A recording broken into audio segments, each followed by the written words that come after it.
Hello, welcome to this week's episode of Infinite Prattle, and today I'm going to be revisiting something from episode number 1, and that was Alien Romulus, because I've now seen it, so here's my thoughts on that. Stay with me. Hello, and welcome to Infinite Prattle! Unscripted, unedited prattle on everything, hosted by me, Stephen. Listen, like, share, and subscribe, and enjoy the show.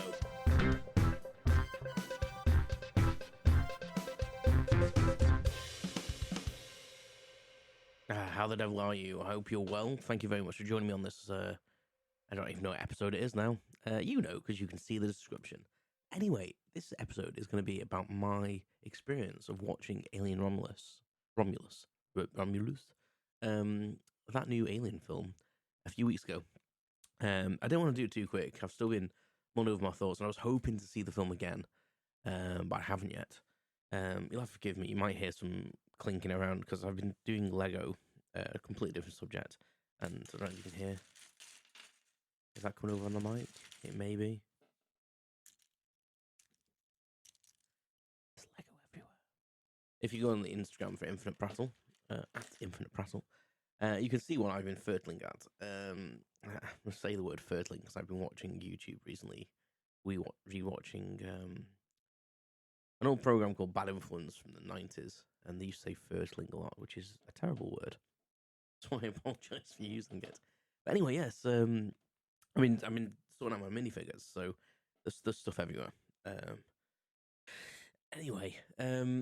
Yeah, Alien Romulus. Okay, so as you know from episode 1, and if you haven't heard it, go back and listen first. That was kind of my preview ideas and thoughts about what might happen in the actual film. I wasn't trying to spoil too much in that. It was just my general thoughts and hopes and dreams, really. And I'll start off with how I felt immediately after finishing watching the film. I went with my pal Phil. Known Phil for years, and he really enjoyed it. When it finished, he was like, "Oh, I thoroughly enjoyed that," and can't quite remember his exact words, but he's basically, "Oh, I thought that was pretty good," kind of thing. So he was probably better than average for him. Good film. I I wasn't of the same idea. I was a little bit disappointed. And I'll say why, obviously, because otherwise this would be a very short episode. Basically, I thought that it was a little bit of fan service, which, don't get me wrong, I don't mind fan service, and I'll get back to this about whys and wherefores and what I thought of that. I thought there was a little bit too much fan service in the film as regard to callbacks, and some, maybe for me, reused ideas, and the Black Goo reappeared. And I was hoping it wasn't going to, but it is part of the universe now, so I suppose we can't really get away with that. And with Ridley Scott producing, he's going to want to kind of keep his movies canon to the franchise. So yeah, so I came out a little bit like that was kind of what I was worried about. if I'm honest with you, I was kind of a bit deflated and a little bit angry and a little bit miffed. And don't get me wrong, there was bits I thought, that bit was good, and if the whole thing had been like that, what could we have got? And I was hoping to have watched it again by now. When I haven't managed to get to the cinema to watch it, I've watched a couple of other films, but I've not watched that one. Because I don't think anyone would go see it with me twice, and I'm going to try to go and see it again before it finishes on the cinema, because it was a cinema film. It was a brilliant film to watch in the cinema. I watched it in the IMAX, so massive screen, brilliant sound, and the film was brilliant for that experience, for the cinema experience. And I've never seen a sole Alien film at the cinema. I was too young to watch Alien, too young to watch Aliens, too young really to watch Alien 3 at the cinema. I was probably just about old enough to watch Alien Resurrection, but I don't think anyone was into the Alien franchise like I was when I was a kid. I kind of watched my first Alien film when, like, early 90s. That was Aliens. I was probably like 10, 12 years old, so like 93, 95. Alien 3 had already come out by then. Alien Resurrection was on the horizon. And I couldn't wait for Alien Resurrection after watching Aliens. It was a time before streaming services, obviously, so I kind of watched them out of sequence. So the next time that Alien was on terrestrial TV, so just like public TV, I recorded it, or what? I think I actually watched it live and recorded it. I was blown away by it. So I watched Aliens first, then Alien 3, then Alien Resurrection. And I went to see Alien vs Predator, both of them, at the cinema. And I watched Alien vs Predator the other night. You know what? 20 years later, it's an okay film. But we're not talking about that today. So Alien Romulus was the first one I've actually seen at the cinema, and that didn't disappoint. It was an Alien film. So yeah, so when I came out of the cinema, I was kind of deflated, and I got home, and my brain was taking over, and I had to drive back from my mate's house. It was about an hour's journey home, and I'd got the AVP podcast and the Perfect Organism podcast already downloaded. So I thought I'll listen to the Perfect Organism podcast, because they did a podcast as soon as they'd seen the film, and they literally echoed all of my thoughts in it, like the good bits, the bad bits, the clunkiness of some of the repeated lines. And I was amazed. I was like, oh my god, like, yes, like this is exactly how I'm feeling. And I felt kind of vindicated in a way, because I didn't want to hate it. And I kind of did, on a lot of levels. Like, I loved it on some other levels. Don't get me wrong. I'll get to that. And then I listened to their reflection a few days later, and I calmed down a bit. I over the next couple of days, I listened to their other podcast they did, which was a few days later, and I watched listened to the AVP one as well, and it was great. And by the way, both them podcasts are excellent. If you're into Alien franchise or Predator franchise, great. They've had Fede Alvarez on as well since, and I'll get to some of his comments, which I'd already kind of thought of, and it made me feel better about it after I heard him say it. So my biggest problem, as I've said, was kind of like, I have no problem with the cast. Everyone's been going on about the young cast, and I actually thought the casting was superb. They all were really, really good. Really enjoyed the casting. They all had their own characters. Wanted to spend more time with them, which is good. Spoilers, like, people die. It's an alien film. The world building was fantastic.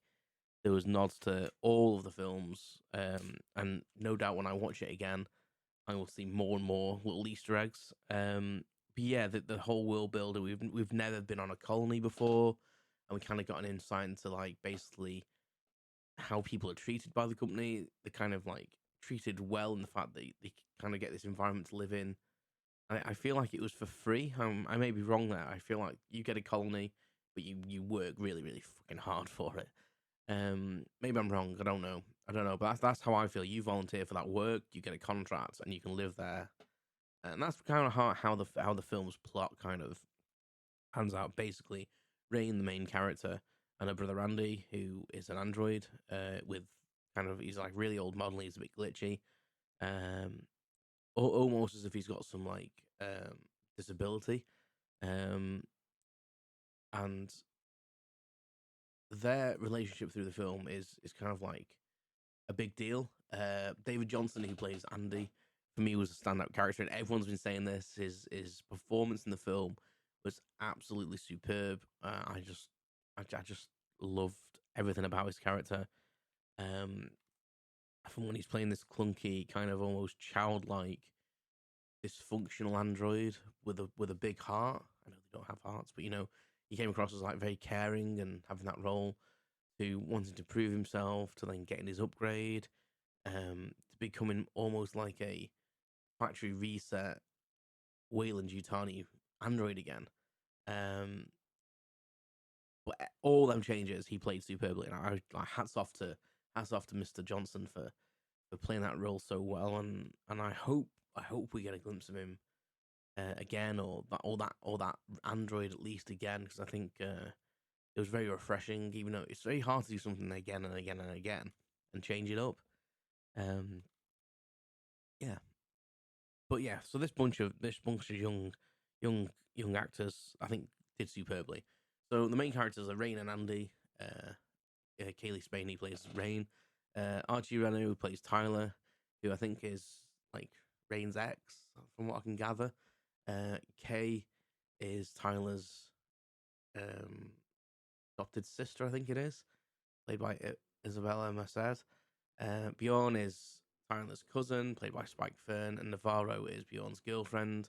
But you kind of almost get this sense that Tyler used to date her as well. So yeah, it's a bit of a love triangle there.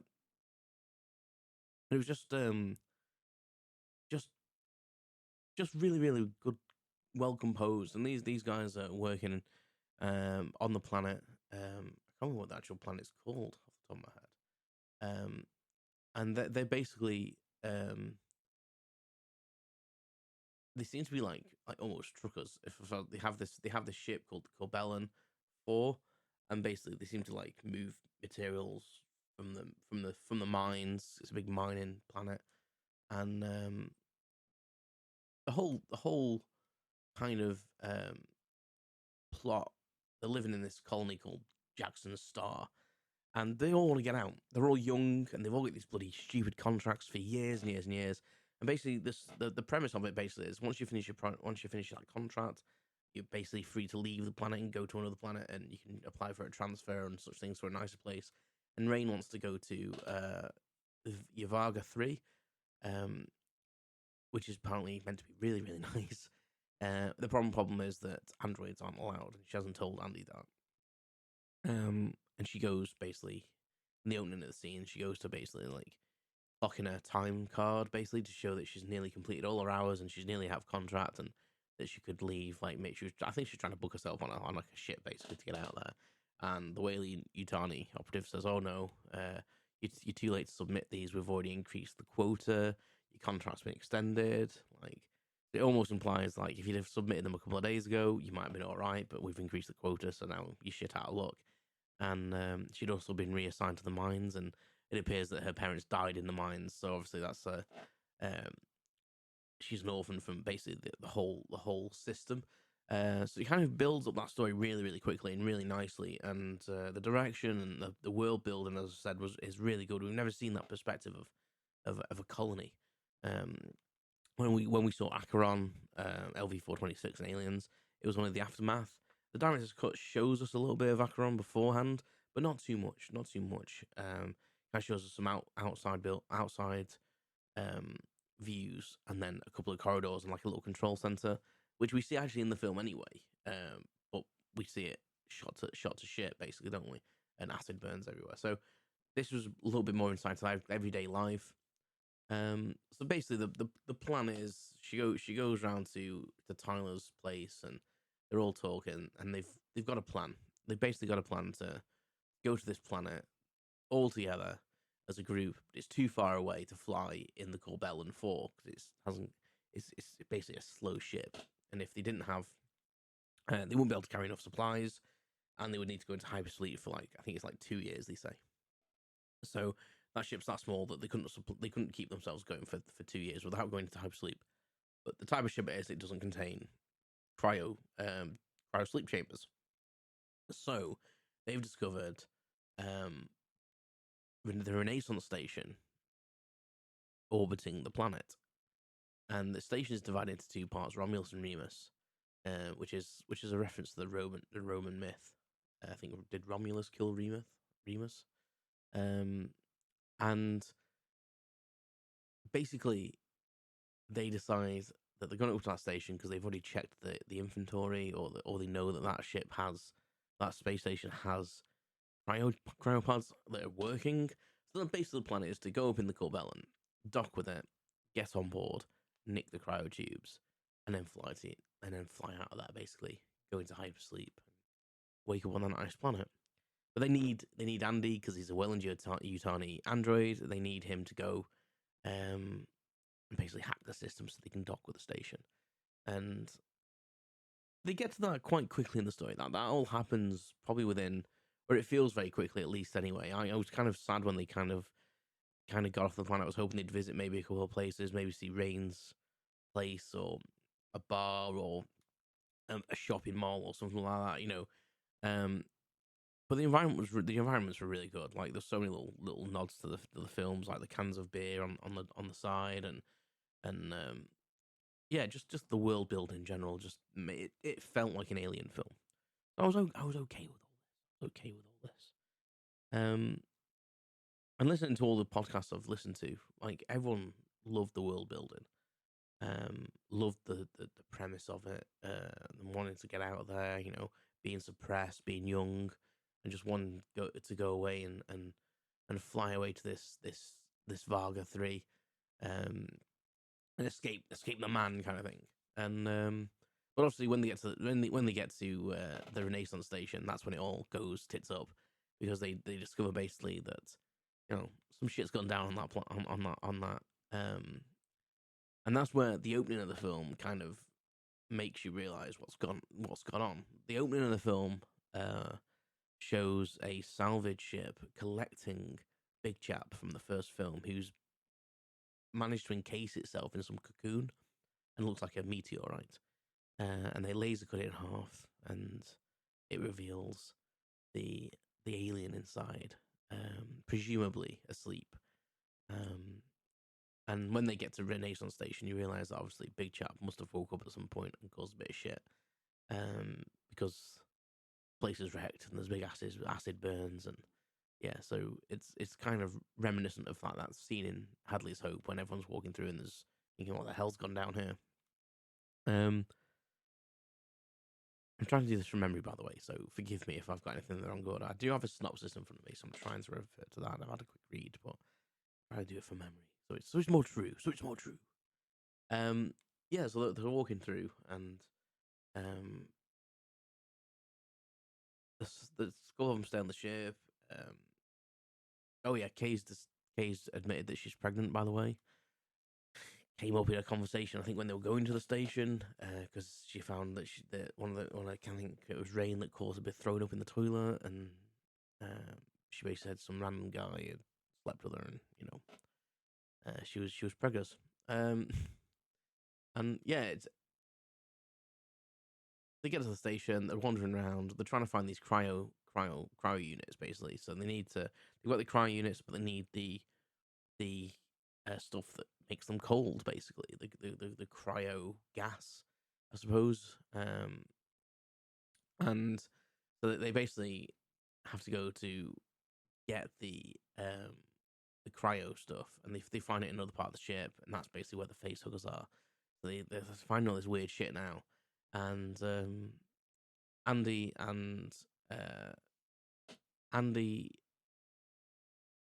Hyler go into this room along with I think Bjorn goes with them, and basically the room goes into lockdown because they're taking the cryopods out, and everything starts to defrost really quickly. I think it's already started to at this point as well, because there wasn't kind of enough gas staying in it. And of course, the facehuggers start dripping into the water. This water's leaked everywhere, and there's a little bit of water, and it's in the trailer. And when he goes, "Oh, it's fucking something in the fucking water," like that.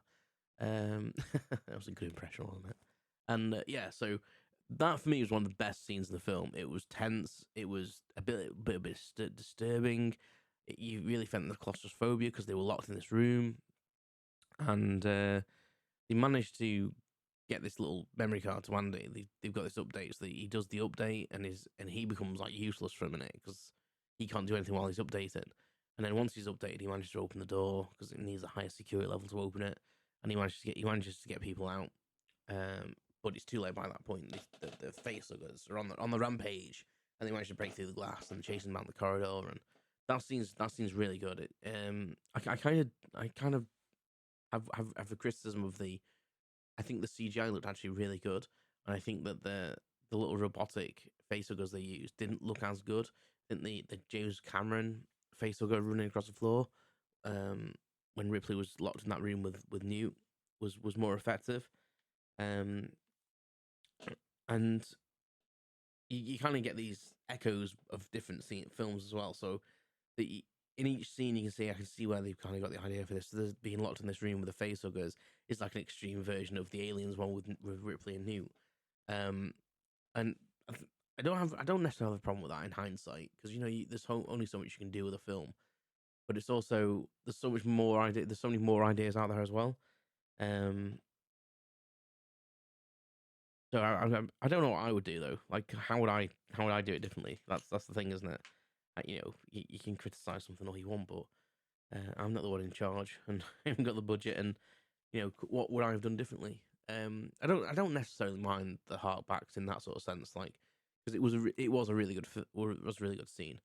And I think for me, where it fell down was the Black Goo stuff and the ending, which we'll get to. So yeah, so the aliens, the facehuggers are on the loose. They managed to get away from some of them, but one managed to attach itself to Navarro's face, and they drag her out and take her back to the ship, and they managed to freeze off her face. They have a good idea, and I thought this was one of my favorite bits of the film, where no one's ever been able to remove a facehugger from someone's face, and they managed to do it. They use some of the cryo stuff, and they freeze it, and they snap its tail off, and they basically pull it off her face, and it's frozen. But they're not sure whether it's done its job. And even you can tell where Andy's coming from now. He's been upgraded, and he's a little bit cold, and he's kind of like, I don't know whether it's had time to do its job. I presume that it's implanting something in her, or it's keeping her alive for a reason. And yeah, it was that was a really good scene. The next bit I wasn't happy with was the gestation period. Like, films have messed around with the gestation period. So in Alien, yeah, it's a little bit quick, but there's at least a few hours go by when Kane gets back to the ship. He's in sick bay, to the fact that the facehugger falls off him, and there's probably maybe up to 5 or 6 hours that go by. We don't really know, but you can kind of make that assumption where someone's sleeping, they're doing tests, they wake up, and maybe tell you to don't go straight to eating stuff, rest here for an hour, drink some water. Right now, we're gonna let you go and eat something if you're really that starving. So there's a good out there's hours gone by. Aliens is the same. They get to have this hope. Maybe not long after the gunfight, or one of the gunfights, and they still find someone still alive in the hive, which implies either they were hiding out like Newt, or the gestation period's hours, because they'd been on the planet an hour or so at that point. So you can say it's hours. Whereas Navarro, it was literally like she's implanted, and she's stood up for a few minutes, and then next minute she scans herself, which is a cool scene. She scans herself with that handheld X-ray device, which actually shows the thing bursting out of her chest, which is in the trailer as well, and that was really good. It wasn't as gory as I was expecting it to be. The whole film actually wasn't as gory as I was expecting or hoping it for it to be. I know you don't need that in a film, but I think an Alien film needs a little bit of gore. It needs that bit of needs that little hidden terror, and it needs that bit of gore, and it doesn't need to be completely in your face, but I feel like there should have been more blood than there was. They kind of very much did, like the Alien kind of chest burster from Alien, where it kind of burst through, kind of looked around a little bit. It seemed tired, and I've been pondering this in my brain, whether the thing can accelerate its own birth, depending on the stress levels of the individual. I don't know. These things are like weird, and the life cycle's weird. But it bursts out and it flies away, and doesn't fly, runs. And they're all a bit like, oh my god, what the fuck was that, kind of thing. And then the next bit we see, there's other stuff goes on. They go back and talk to Rook, I think. Now, Rook is basically Ian Holm. It's Ash from Alien. And this for me was one of the worst bits. And it's not the fact they recreated Ian Holm. He was just in it too long. There was too much exposition. And while they were going around the room, there was like pictures of the crew from the Nostromo on the screens that were not for the people in the room at all. They were for me as a viewer. Why? Why annoyed me. He goes through the whole thing about Big Chap, and then you see Big Chap in the ceiling. You realise that's the acid burn is actually Big Chap suspended from the ceiling, dead. And it's basically, I don't fancy your chances kind of line, which is one of the callbacks to the lines in the film. And then from that point on, it's an Alien film. We're running away from things. There's a scene where where they kind of say how the facehuggers work and how they hunt, and it's like it's not really by sight; it's kind of like noise and vibration and such things. So they have to walk through this room as quiet as they can, so they don't disturb the facehuggers. Again, not one of my favorite scenes, but I thought it was a nice idea. And then one of the biggest things, obviously, was the cocoon for the alien. We've never seen the life cycle from a newborn alien to how it gets so big so quick, and I liked this bit. This bit didn't bother me. The cocoon bit kind of makes sense. I think it kills someone, go and get big, cocoon yourself.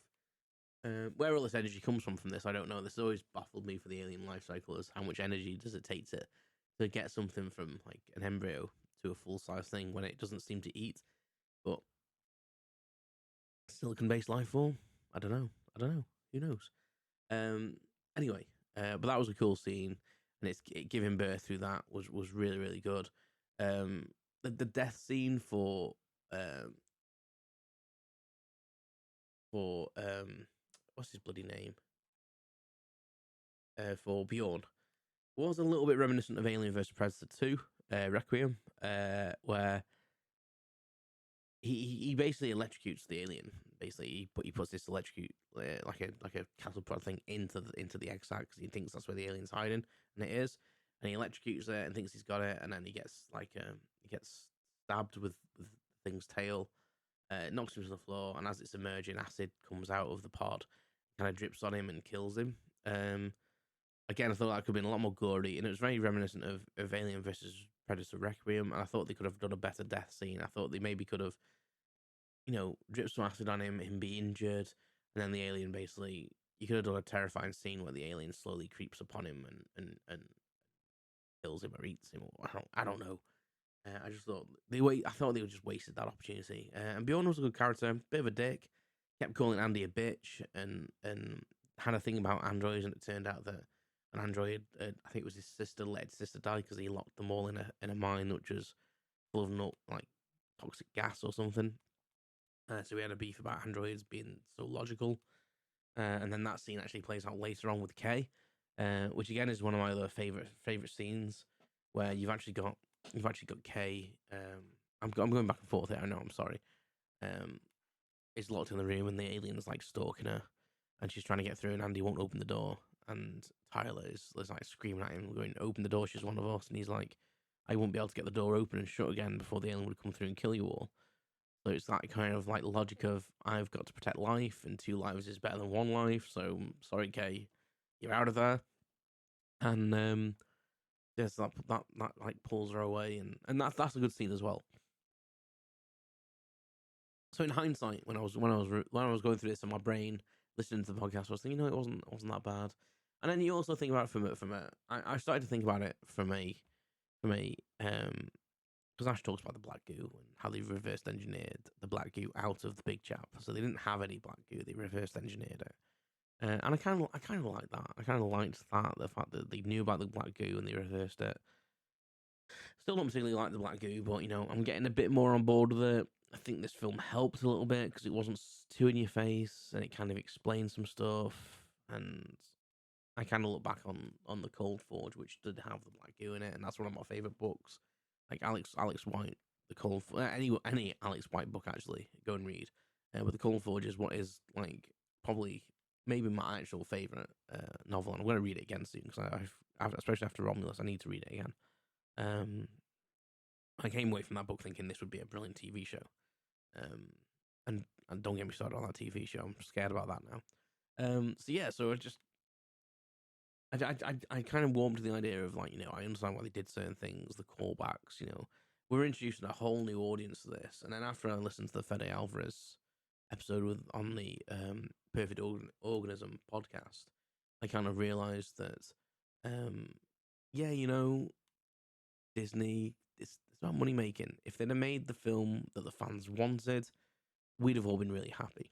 If they'd have maybe turned the Cold Forge, taken some ideas from that, taken some ideas from River of Pain, taking some ideas from, I don't know, any of them, any of the original Dark Horse comics, if they'd have taken some ideas from them and run with them, they'd have been too niche. let's face it. So this is a film that's been introduced to a new generation. Um, and yes, they did some callbacks, but it wasn't as bad as, in my opinion, as when they rebooted Star Wars. For me, they just remade A New Hope. This was an essence of everything that had gone before to move the franchise on, and that's kind of where I sit with it now. I now, having not even seen it again, now I know that I enjoyed it, and I need to see it again to kind of get over the shock of what I saw. Um, because the ending really annoyed me. So they go through all this stuff, blah blah blah blah blah, and oh, actually, I say first, there was one scene in the trailer that I was really excited about, and I think it was wasted. So she has this gun that can auto aim, Rain that is, and she stood in a corridor with Andy. There'd been a thing about gravity and stuff on the space station. She turns the gravity off, but all the aliens are floating everywhere. So she managed to shoot them while they're in the air, while there's no gravity, and then they have to like basically navigate this passageway, and it just didn't seem like there was any danger. There's all this floating zero G acid everywhere, burning through stuff, just floating in the air, and it just didn't feel like there was a peril. Like there wasn't. There should have been at that point a throwaway character that could have accidentally just like drifted through a load of acid and melted. And it sounds like I'm a sadomasochist and I want to see death and destruction, but for me that was a perfect opportunity to like kill a character off. Like it wasn't as tense as I wanted it to be because I knew that Andy was a main character, Rain was a main character. And I was pretty convinced there was at least half an hour of the film left, including credits. I thought, well, they're not going to die, are they? Here, something, unless something else happens, this isn't going to do anything. Maybe she might get slightly burnt. Maybe he might lose an arm, but he's an android. Who cares? For me, there was no peril there, I felt that. And I didn't. I thought that was a wasted scene. Um, and then one of the things that everyone is going on about is Andy reusing the line from Aliens. So Andy, there's a few lines recalled in the film from previous franchise entries, some more subtle than others, and one of them is "Get away from her, you bitch." And Andy says this to an alien after he saves her in the lift, saves Rain in the lift shaft, and everyone's been going mad about this. Like Fede Alvarez in his thing said that people were cheered in the cinema when they did this part, and like people reacted when I watched it. I was quite surprised how people were reacting to it. People were aghast with fear, like excitement. At various points in the film, you can see them talking to each other and pointing, and the ending of the film really did creep some people out, including myself. It was a little bit creepy.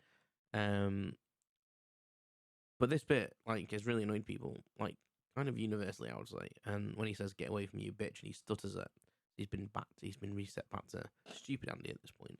And I actually, that's one of the quotes I actually didn't mind because there was an arc to it, and no one seems to have mentioned this in any podcast I've listened to about this film. And the fact that Bjorn keeps calling him a bitch all the way through the film, like "get away from me," "get out of my way, bitch," "do this, bitch," "don't do this," all this sort of thing. And sorry, that was my watch dinging. I keep getting put things on do not disturb. So yeah, so he kind of recreated that in his head. So he killed this alien, and then he said, "Get away from her, you bitch." And as corny as it was, I didn't mind it because there was an arc to it. Like maybe he wouldn't have said that. Maybe it was just to get that line in. But at least there was some sort of logic to it. He'd been called a bitch all the way through by Bjorn, so he decided to call a creature he'd managed to dominate a bitch, which I didn't mind. For everything else in the film that I was annoyed about, I didn't mind that. And then we come towards the end, so um, they've got the Black Goo side. They've got the Black Goo stuff, and Kay's really injured, and they currently want to inject her with it to save her, but she doesn't want to, and then she injects herself anyway, and then the Black Goo basically turns the baby inside of it into, well, something called that they're calling the offspring, which is kind of like the newborn from Resurrection, but not. So it's kind of like the opposite. So in Resurrection, we saw a genetically modified embryo, and they made the queen give birth like a human. So it was like an alien human hybrid, whereas this one's like a human alien hybrid. And Robert Bogzonski played him, who's an NBA basketball player.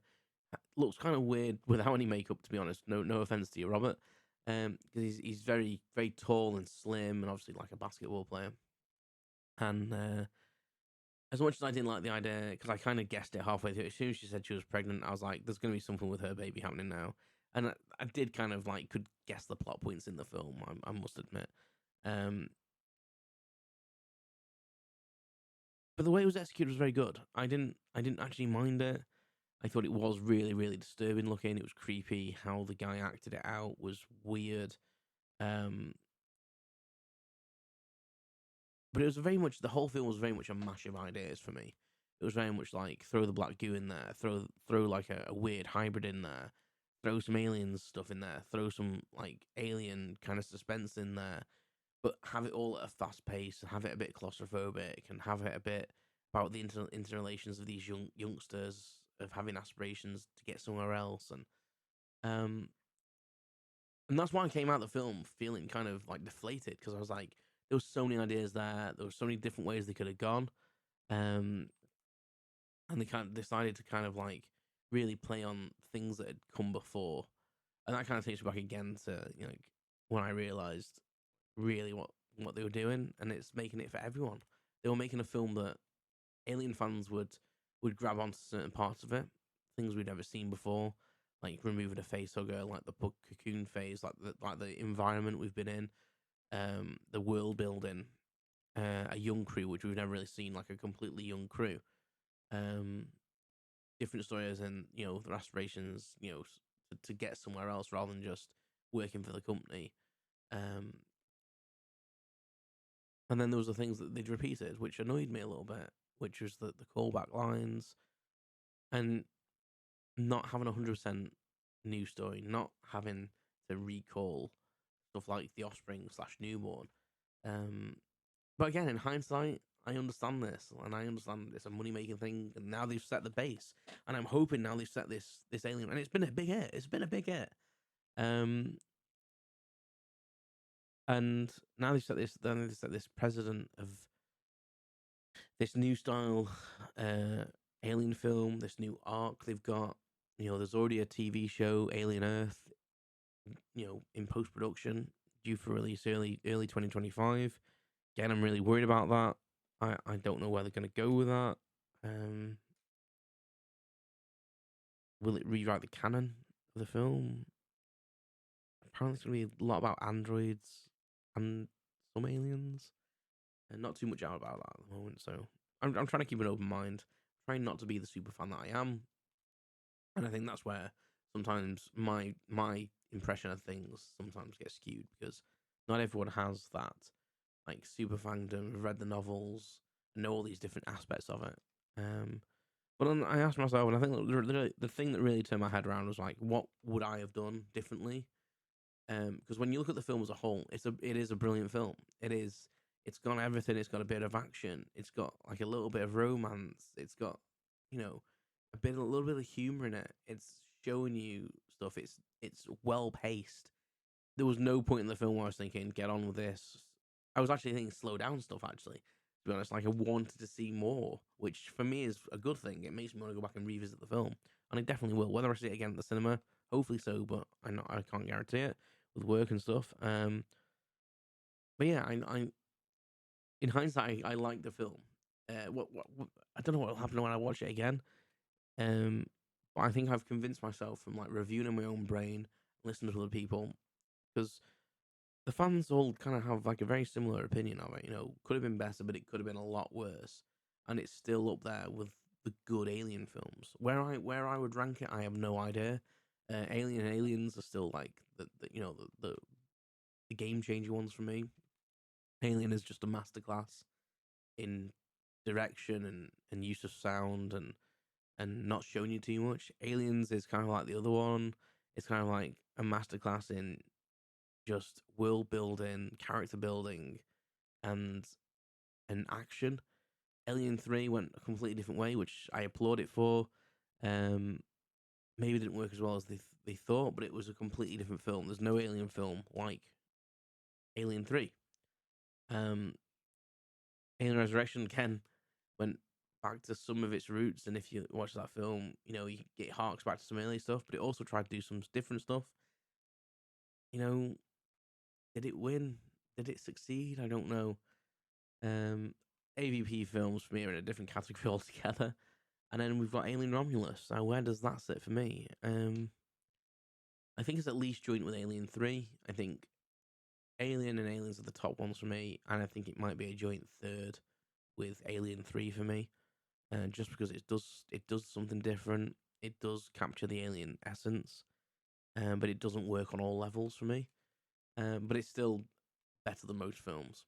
So to wrap up that terribly back and forth review, thank you for sticking with me if you've got to 40 minutes, is that I actually like it. And sometimes I think you have to kind of look into yourself when you watch a film and then think about why you don't like it and think about what the filmmakers were doing.